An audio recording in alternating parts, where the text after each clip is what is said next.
ಶ್ರೀ ಗುರು ಬಸವಲಿಂಗಾಯ ನಮಃ. ಇಂದಿನ ಬಸವಣ್ಣನವರ ವಚನ ಹೀಗಿದೆ.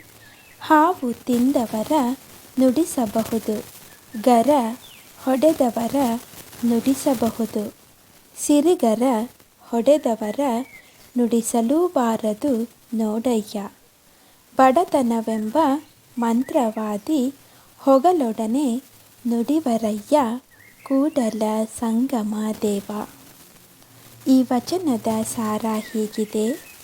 ಹಾವು ಕಚ್ಚಿದಾಗ ವಿಷಪೀಡಿತರಾಗಿ ಪ್ರಜ್ಞೆ ಕಳೆದುಕೊಂಡವರನ್ನು ಭೂತ ಪ್ರೇತಗಳ ಬಾಧೆಯಿಂದ ಪೀಡಿತರಾದವರನ್ನು ಮಾತನಾಡಿಸಬಹುದು.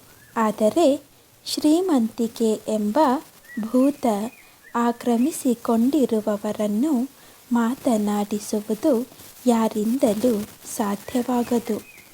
ಬಡತನವೆಂಬ ಮಂತ್ರವಾದಿಯು ಶ್ರೀಮಂತಿಕೆ ಭೂತವನ್ನು ಬಿಡಿಸಿದಾಗ, ಅಂದರೆ ಅವರು ಬಡವರಾದಾಗ ಮಾತ್ರ ಅವರು ಮಾತನಾಡುವರು ಎಂಬ ಭಾವ ಬಸವಣ್ಣನವರದ್ದಾಗಿದೆ. ಶರಣು ಶರಣಾರ್ಥಿಗಳು.